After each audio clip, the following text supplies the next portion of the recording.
I thought tonight was going to be my night. A glamorous evening in New York chandeliers, glittering, crystal glasses clinking, waiters circulating with trays of champagne. Everyone around me was dressed to impress, laughter floating through the air, the soft hum of a live jazz band in the background. I was being honored for my non-profit work, the kind of recognition that makes all the late nights, the setbacks, the endless emails feel worth it. I was ready to celebrate, reconnect with old friends, and just enjoy this rare moment. I had spent the entire week preparing, picking the perfect dress that made me feel confident, doing my hair and makeup, practicing my smiles in the mirror so they would come out natural but polished. Tonight was supposed to be about me, about achievement, about feeling proud. Everything was perfect, until it wasn't. Out of nowhere, a man I didn't recognize came barreling toward me. His footsteps were fast, aggressive, cutting through the music and chatter like a knife. My heart skipped, and then he shouted, loud enough for anyone nearby to hear, "Jezebel." Harlot time seemed to slow. The wine glass in my hand trembled. I could hear the faint echo of my own heartbeat over the music. He accused me out loud, in front of everyone, of stealing his wife's partner, of baby-trapping my husband, Emmett. The words hit me like a cold wave. I froze, trying to process. Shock, disbelief, anger, confusion, they all collided inside me at once. Around me, people stopped, staring. Some whispered. Others widened their eyes. I could feel every inch of the room focusing on me. My mind raced. Do I shout back? Walk away? Calmly explain myself? I inhaled slowly, gripping my wine glass tighter. I refused to let his words control me. I refused to let his anger define me. I forced myself to look him square in the eyes, trying to read the storm behind the manga, confusion, desperation, maybe even doubt. And then it hit me. The past I thought I had left behind, the stories I believed were buried forever, were back. Not quietly, not in whispers. They were back in full force, on display for everyone at the gala to see. Merciless, public, unavoidable, every muscle in my body tensed. My stomach knotted. My mind screamed at me to run, to flee this humiliation, but another part of me, a quieter, fiercer part, sparked to life. A fire I hadn't felt in years. I will not let anyone define me by their lies. I will not let someone else's story overshadow my truth. I could feel the room slowing around me. The soft clinking of glasses, the murmur of conversations, the faint jazz notes, all of it became a backdrop to my own racing thoughts. I focused on my breath. 1, 2, steady. I reminded myself that I was not alone. Emmett was here somewhere. My friends were here, and most importantly, the truth was on my side. And in that tense, surreal moment, I realized something profound. Tonight wasn't just about celebrating my achievements. It wasn't just about the award I'd worked for. Tonight was about truth, about dignity, and about standing tall, no matter how ugly, messy, or public the confrontation might get. I swallowed hard, lifted my wine glass slightly, and squared my shoulders. Whatever was about to happen next, I knew one thing for certain. I would face it, calmly, proudly, and on my own terms. After the initial shock in the gala hall, I followed the man to the coat check area, quieter space, mostly empty except for a few staff. It felt like the only place where I could confront him without a crowd watching. Though my heart was still racing, he stopped in front of me, tension radiating from every inch of him. His eyes were sharp, full of anger, suspicion, maybe even desperation. "You need to tell me the truth," he started, his voice rough, low. "I know what you did to Becca. You stole him. You trapped him. You ruined her." I smiled slightly, but not in fear or mockery. I needed him to hear every word clearly. "Okay," I said calmly, my voice steady. "First of all, who exactly do you think I am?" He blinked, clearly caught off guard by my confidence. "I'm her husband," he said, voice tight, "and I know what you did to Becca." I took a deep breath. "Listen carefully," I began, choosing each word deliberately. "When Becca met Emmett, he was my +1 to this very gala years ago. She even sent a friend to ask if he was my boyfriend, and I told her. It was complicated. We weren't dating. That's the first thing you need to understand." I could see a flicker of doubt cross his face, but he wasn't ready to back down. "But she told me," she said, "you—" "Stop," I interrupted, firm but composed. "Becca pursued him. She waited for him at a cab stand, gave him her card, and they went on 3 dates. That's it. And when it didn't work out, she spread stories to mutual friends. Not me, that's the truth. Plain and simple." I met his eyes, steady, unwavering. Each detail I gave was precise, factual, not exaggerated. I could see the fire in his eyes fade. The man who had approached me like a lion now looked like a confused lamb, unsure of how to respond. In that moment, I felt a strange sense of relief.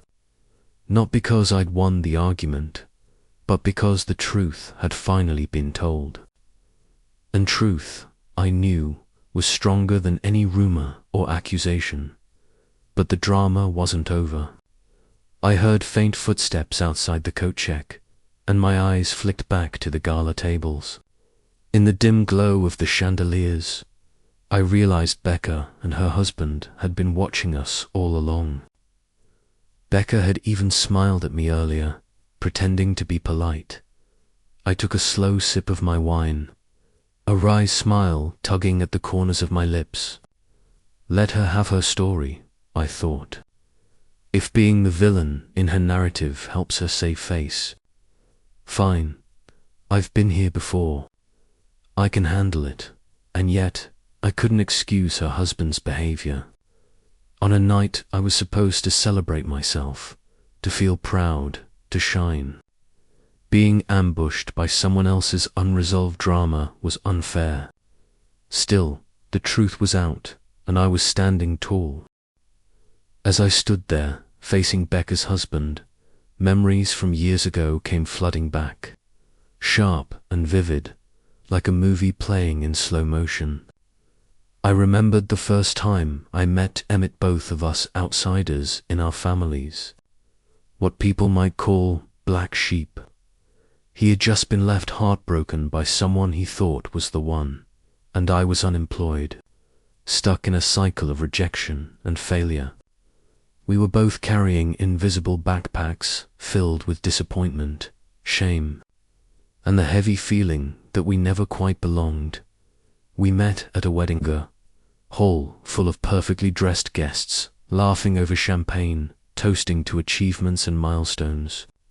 And there we were, 2 awkward strangers in the corner, silently observing, feeling out of place. Everyone seemed so confident, so polished, so certain of their paths. And yet, in that chaos of perfection, I found him. And he found me. Somehow, between the ambient music, clinking glasses, and the buzz of conversation, 2 lost souls recognized each other. Our conversation began with small talk comments about the wedding, the music, the food, but it quickly deepened.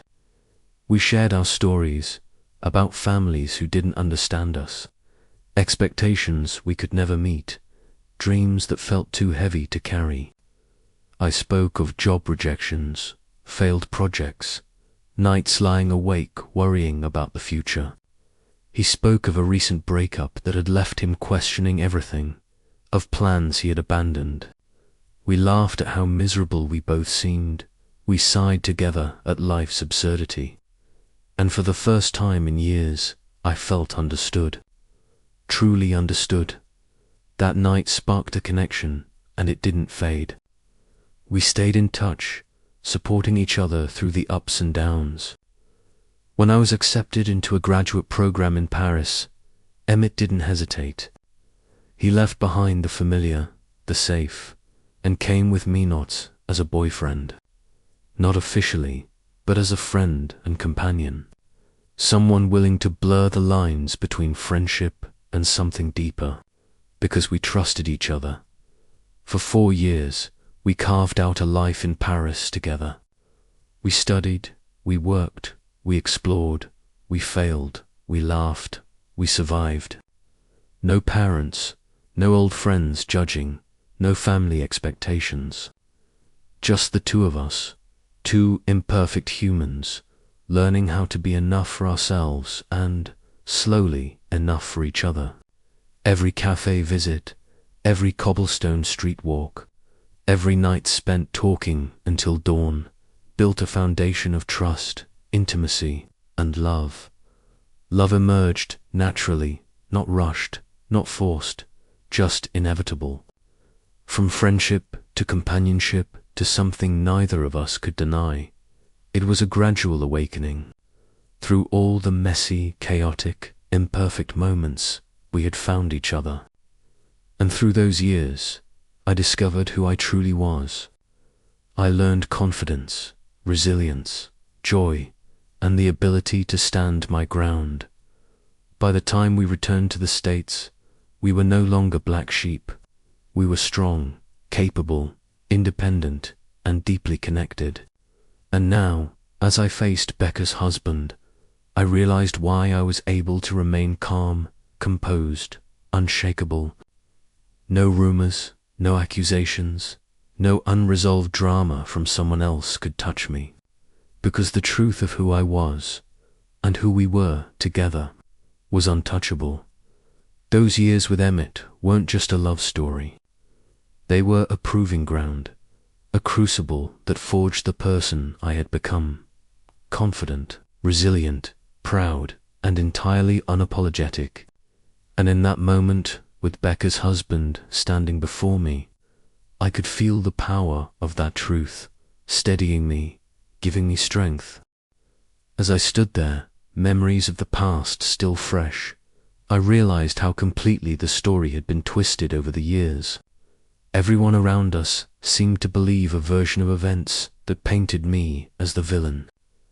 Becca had skillfully crafted a narrative that I stole Emmett, that I trapped him, and that I was somehow responsible for her heartbreak. But the reality, it was entirely, undeniably the opposite. Becca was the one actively pursuing Emmett. She sought him out multiple times, gave him her card, lingered at cab stands hoping to run into him, and orchestrated brief encounters. And when it didn't work, she didn't just move on. She spun multiple versions of the story to mutual friends. Each version slightly different, each listener believing their own variation as the absolute truth. It was a web of carefully constructed misunderstandings, and I was cast as the antagonist. I remember Emmett recounting their brief encounters, one coffee, one drink, and attending a wedding as her +1 because she didn't want to go alone. 1 hour, that's all. No traps, no schemes, no And yet somehow, in the court of public opinion, that hour transformed into a scandalous tale, complete with betrayal and cunning intentions. I could almost hear the echoes of all those conversations, all the gossip swirling round the gala, and the cruel irony. Tonight's confrontation wasn't just about her husband. It was the culmination of years of half-truths, exaggerations, and assumptions, all carefully crafted by Becca. Her husband, naturally, believed the story. He marched up to me, anger in his eyes, ready to accuse, not knowing a single factual detail.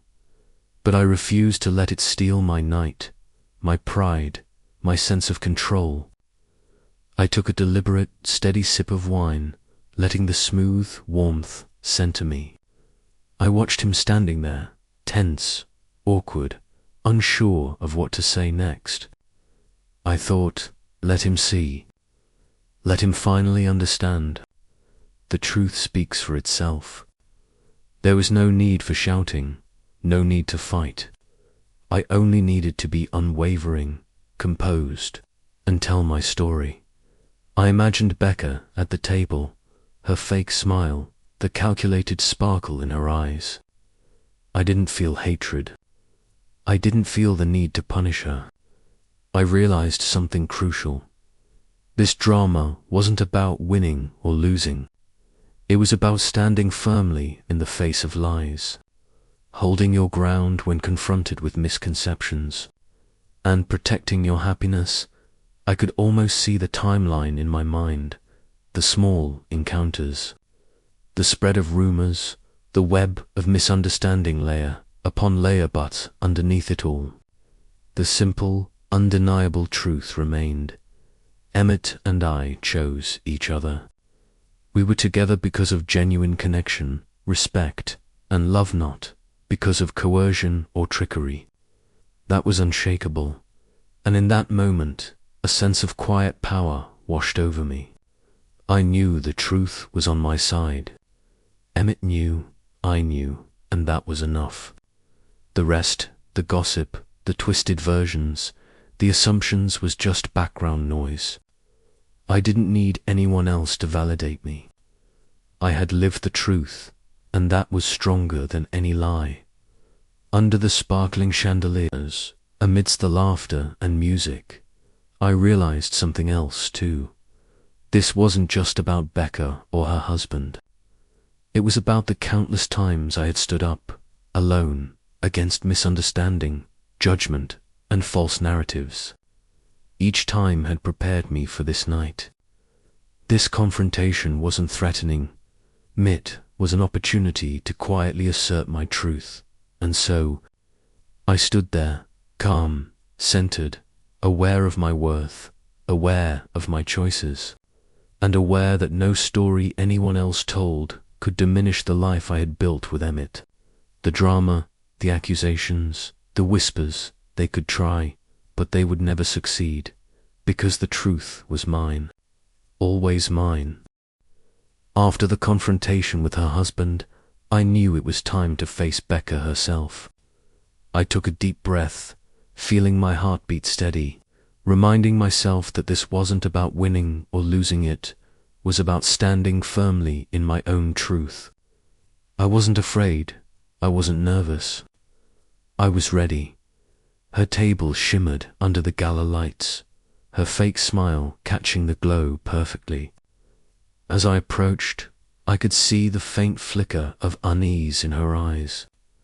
I stopped at a respectful distance, my voice steady, calm but firm. Becca, we need to talk. I want everything to be clear about you and Emmett, and all the stories that have been circulating over the years. She took a long breath, her gaze darting around the room as if looking for a way out. I held my gaze, unwavering. Emmett and I are together because of genuine feelings, not because I stole him or trapped him. Your encounters with him were brief, casual, and not serious. I want you to understand that clearly. Becca's lips twitched into a cold smile, trying to mask her reaction. I don't think you understand it the way I do. I smiled faintly, not with anger, but with calm assurance. I don't need to understand it your way. I just need to speak my truth. And the truth is, Emmett and I are happy. All the rumors, all the stories you've created, I am not responsible for them. I'm just here, stating the truth. The gala lights reflected in my eyes. I could feel the attention around us, but I didn't care. The power I felt came from within, knowing that I held the truth and that nothing could shake me. Becca remained silent, her eyes flashing with a mix of emotions: discomfort, surprise, maybe even shock. I stared straight into her eyes, feeling confidence surge through me. This wasn't about winning. It was about standing firm in the face of lies, staying composed amidst misunderstanding, and protecting my happiness. I could almost trace the timeline in my mind: the brief encounters, the spread of rumors, the tangled web of misinterpretations, but beneath it all, the simple, undeniable truth remained. Emmett and I chose each other. Our connection, our love, our happiness, none of it was forced or manipulated. That truth was unshakable, and at that moment a quiet strength washed over me. I knew the truth was on my side.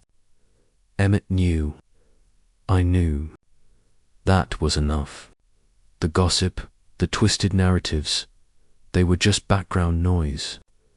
I didn't need anyone else's validation. I had lived the truth, and that was more powerful than any lie. Under the sparkling chandeliers, amidst laughter, music, and the hum of conversation, I realized something profound. Sometimes facing the source of the drama isn't about arguing or seeking revenge. It's about freeing yourself. And that's exactly what I did. I stood strong, poised, and completely confident in my truth. After confronting Becca directly, I turned back to where her husband was standing. His eyes were a mixture of confusion, shock, and a hint of fear. He no longer looked aggressive like when he first approached me. Now, he seemed like someone realizing that everything he had believed for so long was completely wrong. I took a deep breath, sipped my wine, and reminded myself to stay calm. This wasn't about proving anything or winning an argument. It was about letting the truth shine. I began speaking, my voice gentle yet firm. Listen, Emmett and I chose each other, and everything between him and Becca was just a few casual encounters. Nothing serious, no traps, no schemes. What she told you, it's completely false. I paused, observing his reaction. At first, his eyes widened, his face tense, as if trying to fit these new pieces of information into the beliefs he had held. I continued, calm but confident.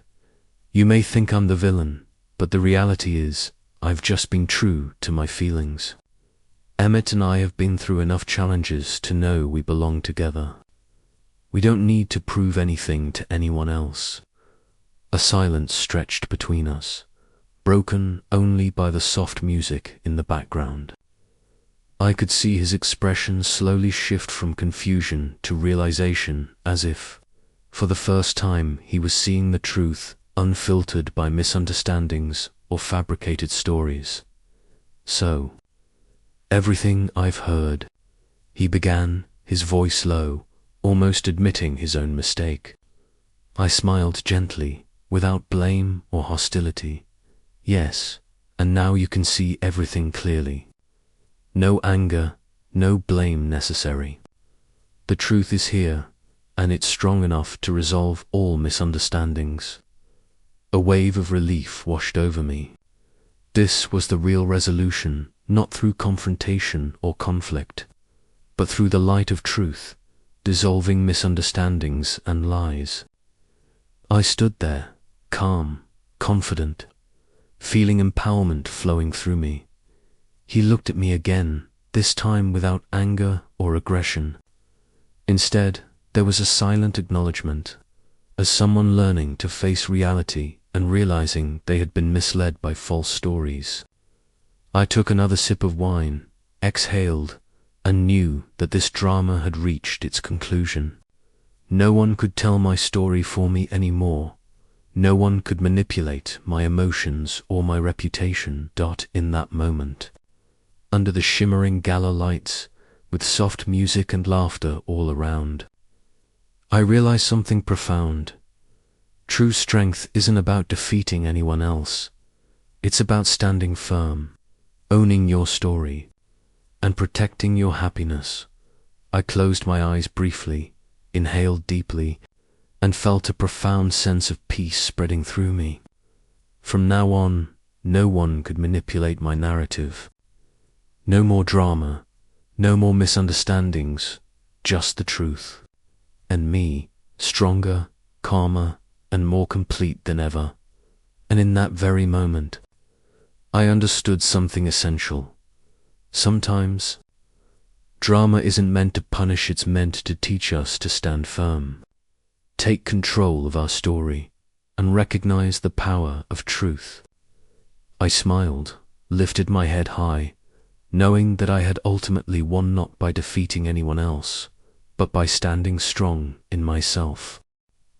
After all the confrontations, the tense stares, and the harsh words exchanged, I felt a deep, profound sense of peace wash over me. Not because I had won against anyone, but because I had stood firmly in my truth.